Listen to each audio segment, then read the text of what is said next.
모든 영광을 살아계신 하나님 앞에 올려드립니다.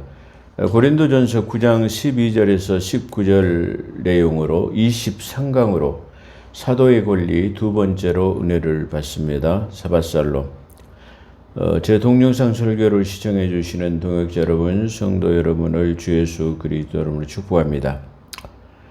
앞선 22강에서는 바울은 하나님의 나라의 군사로 모병되었다면 당연히 자비량으로 하지 않고 섬김을 받아야 함을 모세 율법인 신명기를 인용해서 일하는 소의 입의 망을 막지 말라는 말씀으로 인용하여서 양떼를 치면 당연히 양의 젖을 먹는 것은 당연하다 그렇게 설파하면서 영적인 신령한 것을 뿌렸다면 육적인 것을 거두는 것은 가하다하겠느냐 이렇게 지난번 주제 내용이 그랬었다고 한다면 어떻게 보면 이 말은 영적인 것은 어떻게 보면 값으로 환산할 수 없는 것이 그 속에 들어있다 이렇게 생각할 수가 있습니다. 왜 그러냐면 하늘의 영적인 복은 첫째로는 영생이라는 영생불사 영원히 죽지 않는 영원한 생명이 포함되어 있기 때문에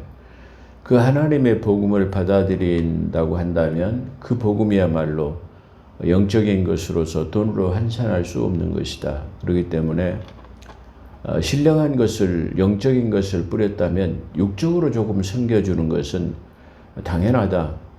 우리가 영원한 생명을 뭐 돈으로 바꿀 수 있겠습니까? 그건 어떻게 보면 물질을 많이 하라는 그런 의도보다는 그렇게 소중한 것이기 때문에 그 최선을 다하는 그 헌신과 봉사가 필요하다 이렇게 말하고 있는 부분이 아닌가 그렇게 한번 생각해 볼 수 있습니다.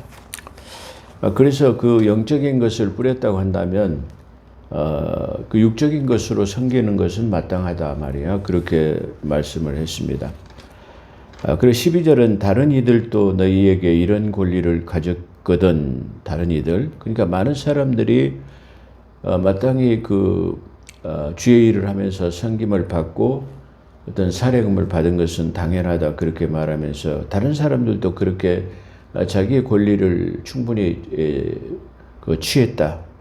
그렇다면 우리도 마땅히 그 권리를 취할 수 있는 것이 당연하다 그걸 말하면서 다른 이들도 너희에게 이런 권리를 가졌다면 하물며 우리일까 보냐 이렇게 시작합니다. 그러나 우리가 이 권리를 사용하지 아니하는 것은 모든 것을 참고 모든 것을 이기는 것은 우리가 그리스도의 복음을 방해받지 않게 하려 함이라 그랬습니다. 중요한 말인데요. 우리가 하나님의 나라의 복음을 위해서는 어떤 어려움과 자기의 권리를 내려놓을 줄 알고 포기할 수 있어야 돼요. 근데 오늘날은 그렇게 보면은 자기의 권리나 어떤 누려야 할 것들을 내려놓지 않는 것을 우리가 볼 수 있습니다. 이 고린도 교회의 지금 이 목회자의 사례금에 관한 교리는 어떤 성경에서도 다루고 있지 않는 중요한 문제이다 이렇게 지금 말하면서 교리적인 측면을 강하게 다루고 있다. 그래서 지금 고린도 교회가 당면하고 있는 목회자에 대한 사례를 어떻게 생각하고 있는가를 지금 나타내고 있다. 이렇게 말할 수 있습니다. 어떻게 본다면 사도 바울과 같은 마음이 있다 하면 목회자들이 복음을 전하기 위해서는 모든 것을 내려놓고 모든 권리를 포기할 줄 아는 그런 목회자다 한다면 그리고 또 성도들 역시 마찬가지로 하나님의 나라의 복음을 위해서 모든 권리와 모든 것을 내려놓고 그런 헌신과 희생이 필요하다. 이걸 지금 사도 바울은 중점적으로 말할 수 있습니다. 제가 이 본문을 다루다가 은혜 받은 것은 뭐냐면은 우리가 흔히 너무나 잘 알고 있는 그 하나님의 말씀의 장절이 있습니다. 근데 그 장절은 뭐냐면은 오직 의인은 믿음으로 말미암아 살리라 함과 같으니라. 그 의인들은 무엇으로 사느냐 그러면은 믿음으로 사는 겁니다. 모든 권리와 희생을 내려놓을 줄 알고 믿음으로 사는 것이 오직 의인의 길이다. 그렇게 말하는데요.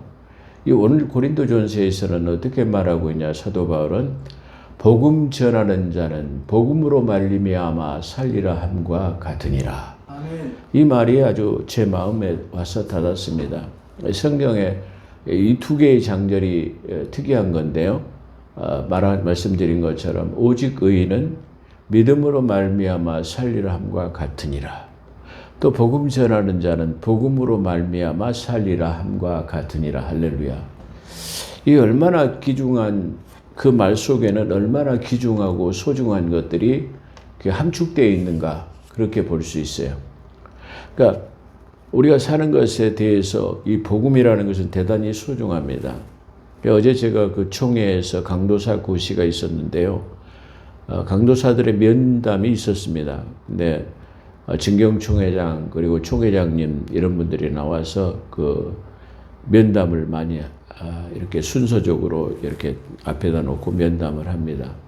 근데 저는 좀 특이한 면담을 이게 주문을 했습니다. 무슨 면담이었냐면은 사역을 감당하면서 어려움을 닥치면은 그 이중직이라고 하는 직업을 갖겠습니까? 라고 물어봤어요. 그랬더니 그 강도사들이 그렇게 말하더라고요. 경우에 따라서는 할 수도 있죠. 그렇게 말하더라고요. 그래서 제가 그랬어요. 성경에는 금식이라는 게 있단 말이야. 근데 굼식이라는 말을 들어봤느냐? 그랬더니 못 들어봤다라는 거예요. 그래서 금식이라는 것은 자기 스스로의 영성을 위해서 치료가 급속하고 물된 동산 같은 것을 원하기 위해서 기도의 응답을 받기 위해서 하는 게 금식이다 말이야. 근데 굼식이라는 것은 사역을 감당하다 먹을 것이 없어서 굶어야 하는 때를 갖다가 말할 때 그걸 굼식이라고 한단 말이야. 사역자라고 한다면 그것을 감당할 수 있어야지 그거 조금 어렵다고 그걸 감당하지 못하고 세상 돈 벌러 일선에 가버리면 되겠느냐 그런 말을 했습니다. 근데 여기 사도 바울이 가지고 있는 지금 복음을 위하여서 성도들에게 짐을 지어주지 않기 위해서 일에서 자급자족 하는 것은 좀 다르죠. 이걸 갖다 내비게이트 선교라고 말할 수 있는데요. 바로 이걸 지향하고 있다라는 거예요.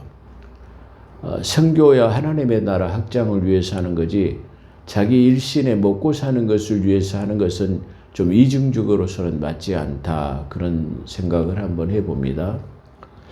얼마 전에 강의 문제를 통해 가지고 어떤 박사학위를 가진 분이라고 그래요. 그래서 그 신학교를 개강하면 와서 강의를 해줄 수 있겠느냐 이렇게 물었더니 처음에는 가능합니다 그렇더라고요. 그래서 그 학사 일정을 커리큘럼을 짜가지고 이렇게 말씀을 드리겠습니다. 그랬더니 얼마 몇 시간 지난 다음에 전화가 왔어요. 목사님, 그게 좀 어렵겠습니다. 그렇더라고요. 그래서 왜 어렵습니까? 그랬더니 자기가 알바를 두 군데 하고 있다고 그래요. 그래서 교회 집세 문제와 그 가정생활을 영위하기 위해서 그걸 하기 때문에 그걸 할 수 없습니다. 라고 말을 하더라고요. 그래서 좀 한편으로 안타까운 생각이 좀 들었습니다. 우리는 어떻게 보면 하나님의 사역을 위해서는 이렇게 모든 권리와 모든 어려움과 그런 시험을 극복할 수 있는 각오가 서지 않으면은 하나님의 사역을 감당할 수 없어요. 그렇기 때문에 복음 전하는 자는 복음으로 말미암아 살리라 함과 같다라는 말이에요. 복음을 전하면 당연히 그 복음 전하는 것으로 인해서 대가가 하나님께로부터 온다라는 것을 우리가 믿어야 돼요. 근데 그걸 믿지 못하기 때문에 눈앞에 닥쳐있는 현실과 타협을 해가지고 지금 내가 당장 알바라도 하지 않으면은 교회 집세를 낼 수가 없어. 또 아니면 가정생활을 영위할 수 없어. 이렇기 때문에 우리가 그냥 그 앞에서 일선에 나가게 되는 현실에 타협을 하게 되는 그런 경우를 발견하게 될 수가 있습니다. 그렇기 때문에 우리는 이 사역자라고 하면은 이 사도 바울이 가지고 있는 심정, 이 사도 바울이 가지고 있는 그러한 마음을 가져야 됩니다. 교회의 목회자가 복음을 위해서 자기의 권리를 포기하고 자기가 응당히 받아야 될 것을 조금 최소한의 것으로 축소한다면은 한국 교회의 큰 하나님께 영광이 되어지고 믿지 않는 많은 세인들로부터의 칭송을 받을 수 있는 그런 면이 되어질 것입니다. 그렇기 때문에 저는 많이 받는 것이 그 비난을 하고 싶은 생각은 없어요. 제 지로는 교회가 할 수만 있다면 목회자를 섬겨주는 게 좋다. 그게 교회가 가지고 있는 최선의 방법이다. 또 반대로 목회자는 반대로 교회에서 최선의 방법으로 그를 섬겨준다 할지라도 그걸 사양할 줄 알고 교회 형편에 맞춰서 내놓을 줄 아는 그런 목회자가 되어야 돼요. 제가 개척교회 당시 목회하기 전에 우리 교회에 재정부를 맡은 적이 있었는데 그때 당시 부채가 90년 당시에 개척교회 6천만 원의 부채가 있었어요. 교회를 개척했던 목사님은 이제 도저히 목회가 되지 않고 다른 데로 가시기로, 큰 교회로 사례금 많이 나온 데로 가시기 위해서 다른 데로 청빙을 가버렸어요. 그리고 다른 목사님을 후임 목사로 청빙하기 위해서 교회 여신도 회장, 남전도 회장, 재정부에서 목사님의 선을 보러 갔어요. 근데 선을 보러 갔는데 그 목사님이 마치 안 계시고 사택을 가봤는데 교회가 엄청 큰 한 300명 이상 모이는 규모의 그래도 중형교회로 아주 자리 잡혀 있고 사택을 가보니까 시골 교회에도 에어컨이 빵빵하게 이게 틀어져 있고 말이야. 그래서 충분하게 목사님이 생활할 수 있는 좋은 공간이 있더라고요. 그래서 제가 그 같이 갔던 일행들에게 갑시다. 돌아가십시다. 우리가 지금 이 어려운 개척교회를 와서 시무를 하시겠다라는 목사님을 지금 이렇게 좋은 대우를 받고 계시는데 오겠다고 한다면 우리가 지금 이만한 대우를 해줄 수 없다고 한다면 더 이상 말할 필요가 없겠단 말이야. 그래 돌아가십시다 말이야. 그래갖고 그냥 보지도 않고 돌아왔어요. 그런데 그 목사님이 우리 교회에 이게 청빙이 돼가지고 사례금이 그때 당시 책정이 됐는데 사례금이 40만 원이에요. 근데 40만 원의 사례금을 드렸는데 이 40만 원을 그달 이게 그대로 다 받은 것을 교회에다 선교 헌금으로 다시 내놓으셨어요. 그리고 교회의 재정 형편을 들으시고는 어떻게 하셨냐면은 곧바로 40일간 금식을 하시더라고요. 할렐루야. 그 40일 금식을 하고 나시니까 각지에서의 성도들이 마음이 움직여가지고 그전에는 자꾸 교회의 부채가 늘어가는 것을 보고 마음이 다쳐가지고 헌금도 안 해요. 그런데 이 목사님의 이 금식이라든가 이 약물이 번이 되는 것을 통해가지고 그걸 보더니 성도들이 마음이 열려가지고 헌금이 나오기 시작한데 엄청난 양의 헌금이 들어오기 시작했어요. 그래가지고 개인 사채빚은 은행빚으로 이 싼 이자로 대체를 하고 이렇게 제가 해가지고 결국은 이제 교회가 부채를 탕감하고 지금은 강주에서 큰 대형교회로 2,000명 이상 모이는 대형교회로 성장했습니다. 이게 왜 그럽니까? 목회자의 권리를 포기했기 때문입니다. 약물의 본이 되기 때문에 그렇습니다. 성도들은 그런 빛이 있는 가운데서도 최소한의 목회자를 대우해 주려고 하는 그런 모습들이 하나님 보시기에 좋았을 것이다. 그리고 목회자는 그런 성도들을 바라볼 때 교회 부채가 6천만 원이나 있는데 내가 어떻게 40만 원의 사례금을 받아갈 수 있겠느냐라고 하는 권리를 포기하는 그 목사님이야말로 훌륭한 목사님이 아니신가 그렇게 생각을 한번 해봤어요. 그래요. 그런 덕분에 지금은 대형 교회로 큰 교회로 자리 잡고 이제 그 목사님께서는 은퇴하시고 지금 후임 목사님이 오셔가지고 목회를 잘 하고 계신다라고 그렇게 그런 소문을 들었습니다. 한 번쯤은 가서 예배를 드려보고 싶은 내가 어떻게 보면 본향과 같은 그런 교회이기 때문에 지금 떠나서 목회를 하면서도 항상 그 교회를 사모하고 생각하고 성장하기를. 그때 제가 같이 신앙생활 하던 분들이 장로님이 되고 권사님이 되고 또 목회자로 이렇게 성장해가지고 나가서 목회하는 사람들이 수십 명이 생겼다고 그래요. 그래서 우리 그 교회는 그 영적 자원이 있는 아주 영적으로는 풍요로운 교회다 그렇게 생각이 돼요. 왜 그러냐면 그 교회에서 배출된 목회자만 40여 명이 가깝기 때문에 그래요. 그렇기 때문에 그 교회에서 배출되는 목사님들이 얼마나 자기 모교를 위해서 기도할 수 있겠는가. 그런 본들이, 그런 권리들이 포기되어졌을 때 그 교회가 그렇게 성장할 수 있었던 게 아닌가, 이렇게 한번 생각해 볼 수 있습니다. 그렇기 때문에 목회자는 자기 권리를 복음을 위해서는 포기할 수 있어야 되고, 성도들 역시도 하나님의 나라 복음을 위해서는 자기 자신을 희생하고 본을 보여야 할 필요가 있다는 것을 우리는 알 수 있습니다. 그래서 우리가 그리스도의 복음을 방해받지 않도록 우리가 권리를 포기한다, 그걸 사용하지 않는다, 그렇게 말합니다. 그래서 사역자들은 자신들이 담당하고 있는 영적인 일들을 인용하여 양떼들을 치면은 당연히 양의 젖을 먹는 것은 당연하다, 그렇게 설파하면서 영적인 신령한 것을 뿌렸다면 영적인 것을 거두는 것은 과하다 하겠느냐라고 그렇게 이 앞전 설교를 마칩니다. 그래서 12절은 다른 이들도 너희에게 어떤 권리를 가졌거든, 다른 이들도 이런 권리를 가졌단 말이야. 근데 하물며 우리일까 보냐.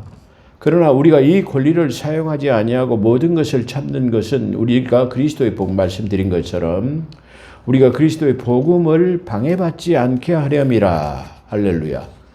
복음을 위해서는 우리가 그런 것들을 권리와 희생을 할 줄 아는, 그걸 모든 걸 내려놓을 줄 아는 그런 신앙의 자세가 바로 목회자의 자세요. 그래서 베드로 사도는 너는 양무리의 본이 되라, 베드로전서 5장에 그렇게 말합니다. 제일 중요한 건 목회를 잘해라, 뭐더라, 설교하라, 그게 필요가 없어요. 뭘 설교 잘하는 것도 중요합니다. 근데 제일 중요한 것은 뭐 이게 선교, 이게 헌금 많이 해라, 11조 해라, 뭐라 말할 필요가 없어요. 목회자가 양무리의 본이 되면 돼요.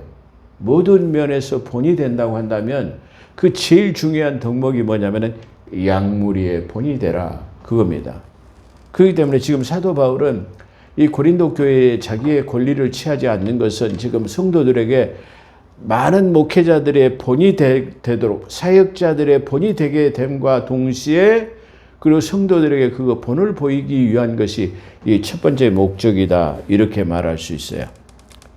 그래서 사역자들은 자신들이 담당하고 있는 영적인 일들을 수행함으로써 자신들의 생활을 영위하는 데 필요한 물질적인 보수를 받으면 응당한 권리가 있고 또 그 권리에 따라서 보수를 받고 살아가는 것은 당연하다고 그렇게 생각할 수 있습니다.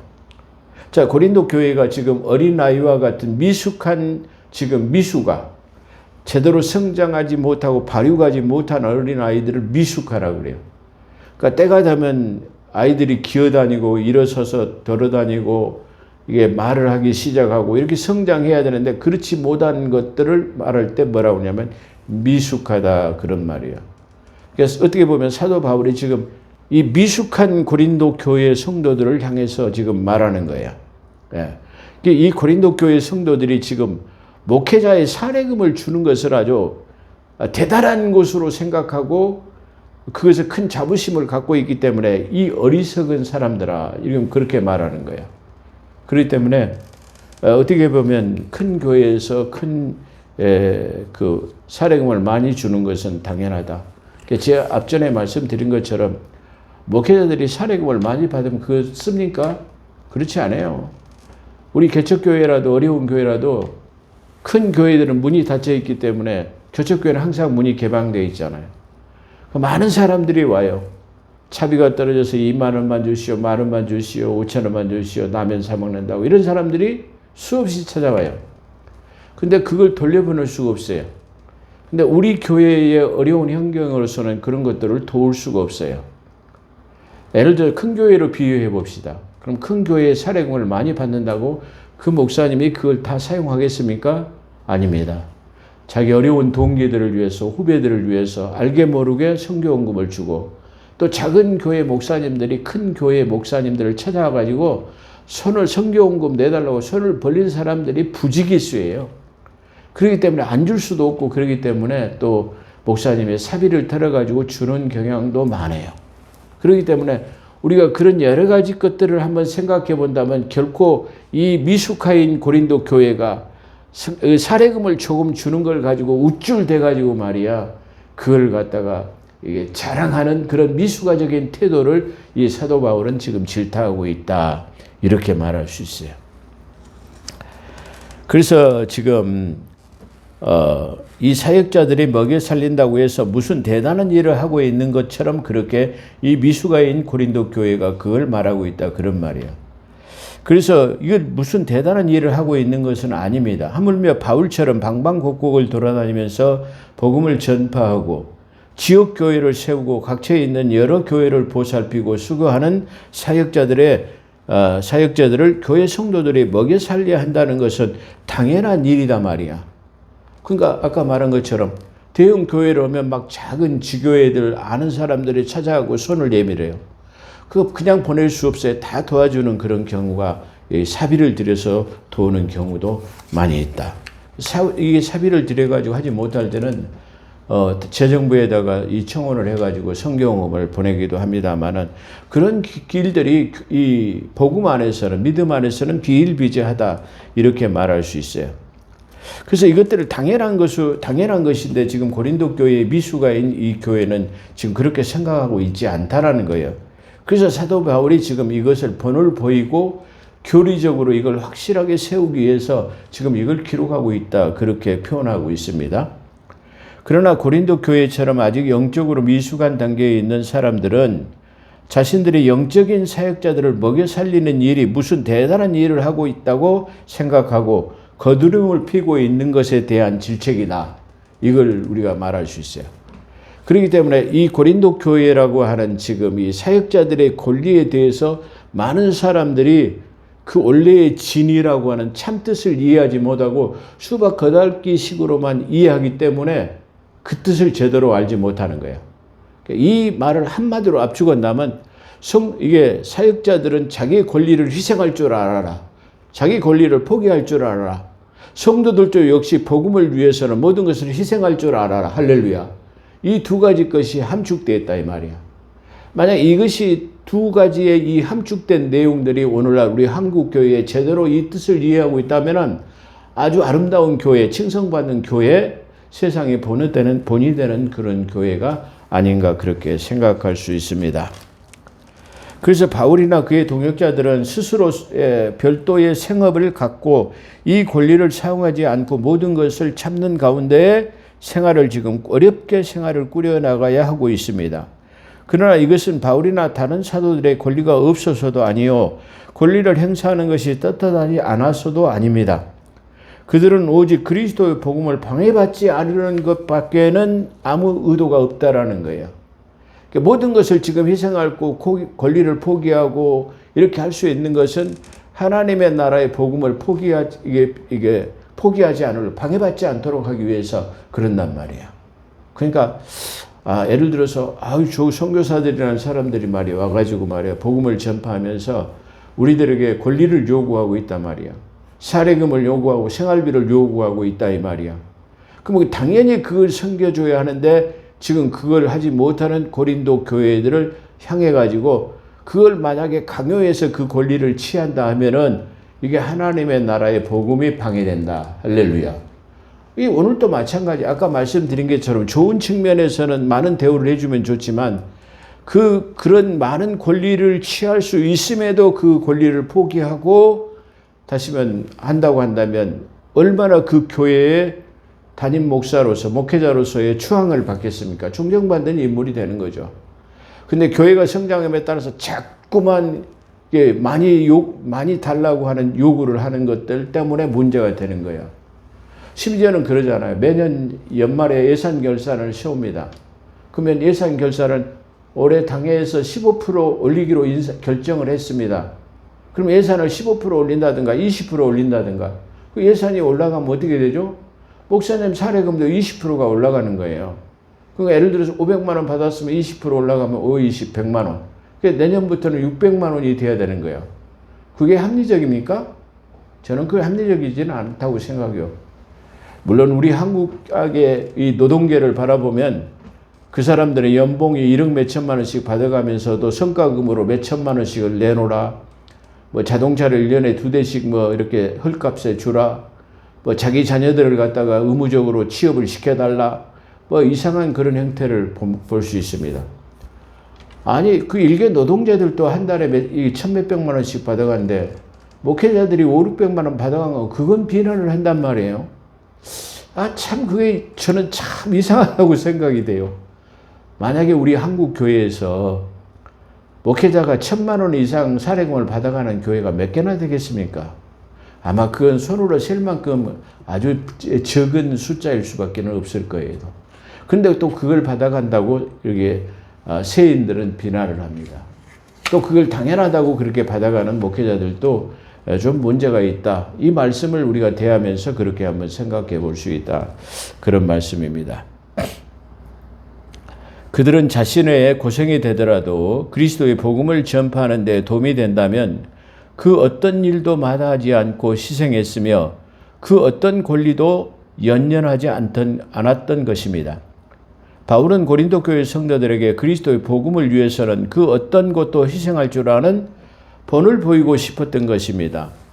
이러한 아까 제 서두에도 수없이 말씀드렸던 것, 이러한 그의 심정이 데살로니가후서 3장 7절에서 9절에 그렇게 잘 나타나 있습니다.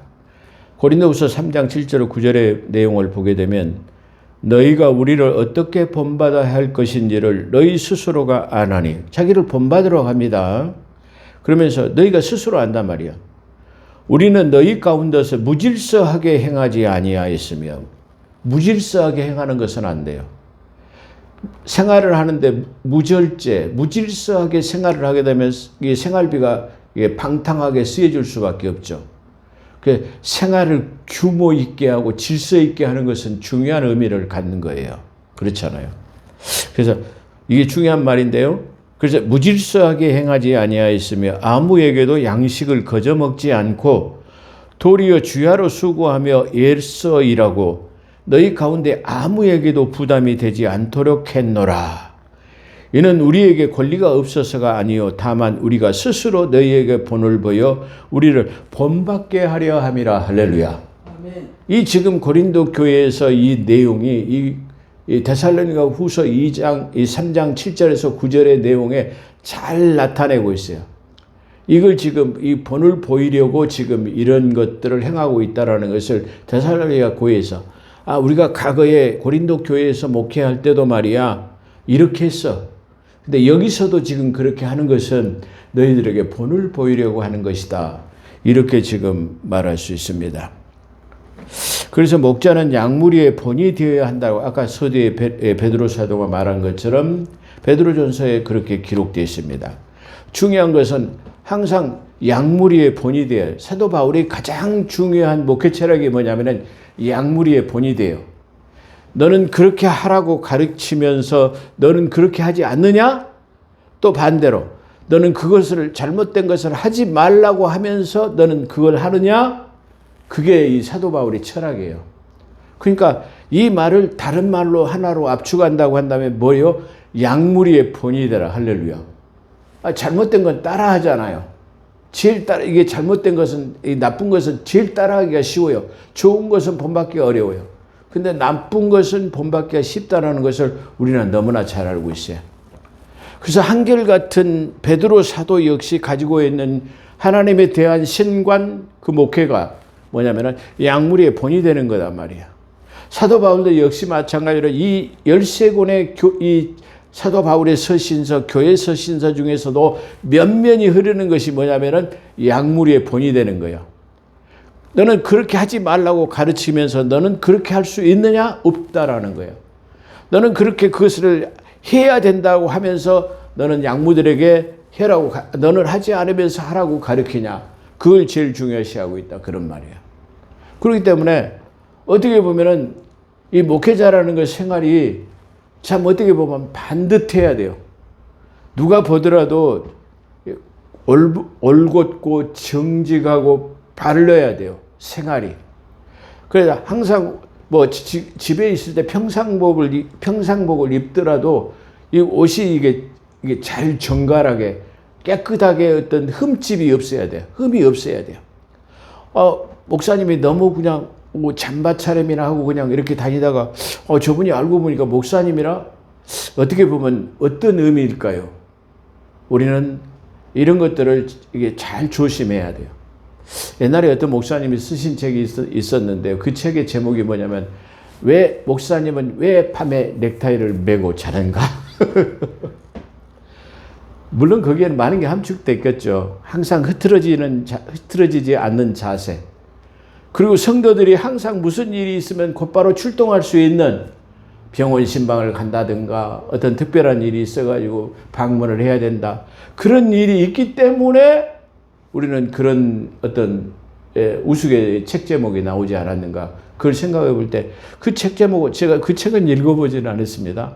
근데 그 책 제목 속에는 읽어보지 않아도 그 속에는 많은 목회 철학이라든가 그 흐트럼이 없는 자세를 그 속에다 담고 있을 것이라고 하는 생각을 저는 한번 해보았습니다.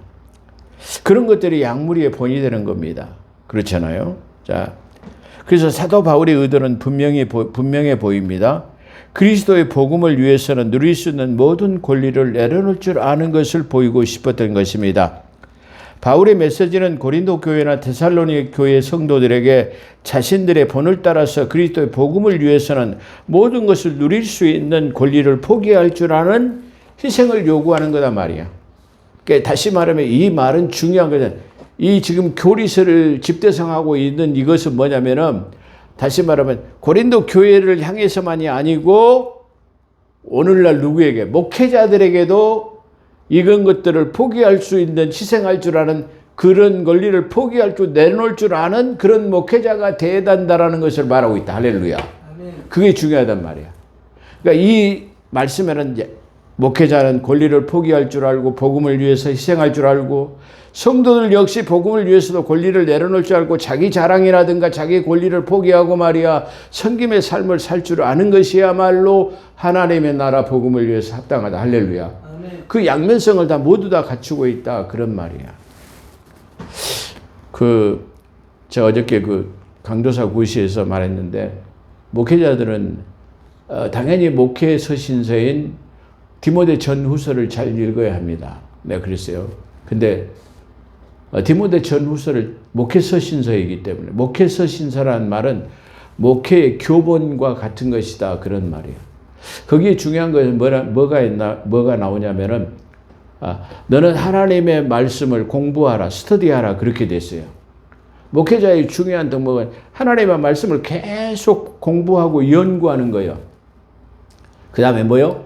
읽는 것을 창념하라 그랬어요. 계속 읽어야 돼요. 계속 읽고 암송하고 이게 진보로. 그래서 너의 진보를 모든 사람에게 알게 하라. 할렐루야. 항상 그 자리에 머물고 있으면 안 돼요. 끝없이 성장해야 돼. 생명력이 있는 게 중요한 게 뭐죠? 나무가 살아있으면 어떤 특징을 갖죠? 나무가 살아있는 증거는 이 나무가 계속 성장하고 커간다라는 거야. 근데 다시 말하면 이 성장하지 않는 나무는 뭔가 자양분이 부족하고 뭔가 물이 부족하고 동화작용을 못하고 있고 여러 가지 원인이 있어요.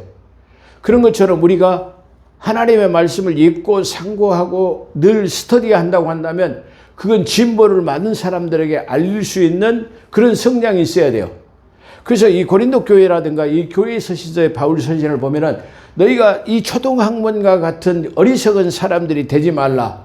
너희가 마땅히 지금 선생이 되어야 있을 건데 미숙아처럼 성장하지 못하고 있느냐? 그걸 말해요. 그렇기 때문에 성도들이나 목회자들이나 성장해야 되는 거야. 믿음이 장성해야 되는 거야. 작년에보다는 올해가 나아져야 되는 거야. 올해보다 내년이 더 나아져야 되는 거야. 지난 주보다는 이번 주가 더 나아져야 돼. 이번 주보다는 더 나은 격조 높은 삶이 되어야 돼요. 그걸 저는 어디다 비유하냐면은 그 음악의 악기에다 비유를 써요. 도레미파 솔라 시도 끝나면 더 높은 한 옥타브 높은 도로 시작하는 거야. 일주일이 지날 때마다 더 높은 도로 시작할 수 있어야 돼요. 그게 이 성도들의 삶이에요. 하나님의 말씀으로 진보하고 성장하고 우리의 진보를 많은 사람에게 알게 하고 읽는 것을 창념하고 하나님의 말씀을 스터디하는 것은 당연한 것이다 말이야.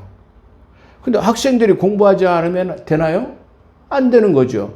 역시 우리도 하나님의 자녀라면 하나님에 대한 것을 게을리하면 안 된다는 것을 우리가 함축하고 있다는 것을 봅니다. 사도 바울은 그것을 지금 이렇게 말하고 있습니다. 성전의 일을 하는 사람은 성전에서 나오는 것을 먹고 제단을 섬기는 자들은 제단에 있는 것들을 나누어 가진다는 것을 너희가 알지 못하였느냐. 구약에 나오는 거죠. 이와 같이 주께서는 복음 전하는 사람에게는 복음으로 말미암아 살리라 함과 같으니라. 할렐루야. 아멘. 이제 서두에 속하는 것처럼 그러잖아요. 아니요, 우리가 회사에 다니는 사람들은 그 회사로 말미암아 살리라 함과. 할렐루야. 회사에서 모든 걸 공급하잖아요. 근데 요즘에 그 노조들을 보면은 회사를 망하게 해요. 그러면 결국은 뭐래요? 자기 자신이 망하는 거예요. 그걸 우리가 생각해 봐야 되는 거다. 이런 말이에요. 그러면 월급 많이 받아가면 어떻게 됩니까? 결국은 자기 살을 깎아먹는 거예요. 아, 회사는 지금 요즘 어떻게 생각한 줄 아세요? 회사의 경영주들이라면, 그게 너희들 파업을 한번 해봐. 너희들 없으면은 그때 내가 AI 로봇 갖다가 설치할 거야. 이런 생각들을 가지고 있어요. 그렇기 때문에 우리가 이 지금 노동자들이 깨야 돼요. 1970년대식 그런 노동계가 아니고 그런 과거에 쉽게 말하면 그런 사용주들의 그런 폭리를 취하고 그랬던 지금 시절은 아니에요.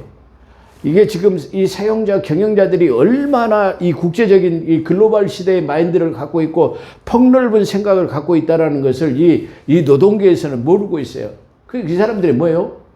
문문 아래 개구리 같은 생각들을 하고 있는 거예요.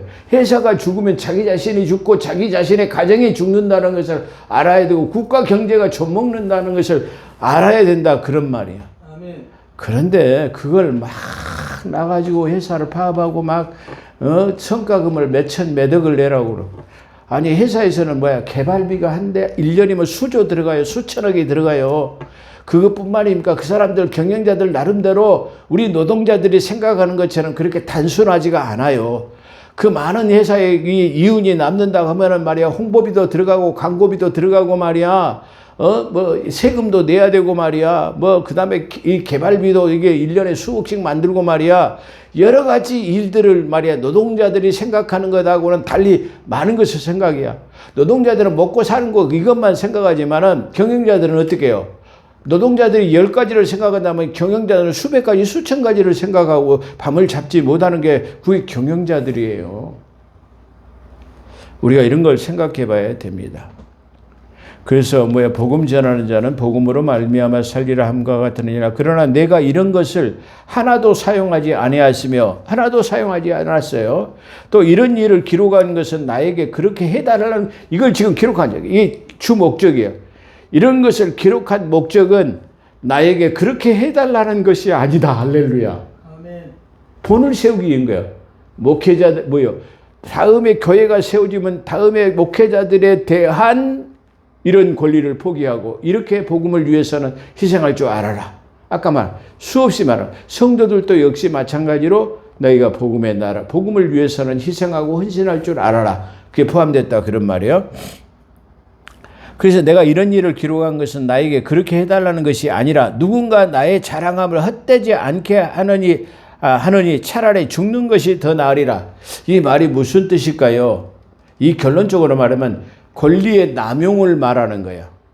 권리의 남용을 해서는 안 된다. 권리를 남용하는 것은 차라리 죽는 것이 더 낫다. 이걸 지금 이런 식으로 표현했다는 거예요. 얼마나 이게 준엄한 말인가 우리가 생각해 볼 수 있다. 그런 말이야. 자, 그렇기 때문에 오늘 이 말씀을 한마디로 압축한다면 아까 뭐라고 말씀드렸죠? 오직 의인은 믿음으로 말미암아 살리라 함과 같으니라. 아멘. 복음 전하는 복음으로 말미암아 살리라 함과 같으니라. 할렐루야. 아멘. 기도하겠습니다. 감사합니다. 오늘 또 저희들을 불러 모아주시고 함께 하신 것을 감사합니다. 하나님께 특별히 기도하는 것은 우리 이 진주문 교회를 하나님 축복하사 차고 넘치는 은혜로 이 부족한 종의 사역을 흥하게 갈 수 있도록 충만하신 은혜를 허락하여 주시기를 원합니다. 하나님을 기쁘시게 하는 교회 되기를 소망합니다. 감사하며 우리 구주 예수 그리스도 이름으로 감사기도 드리옵나이다. 아멘.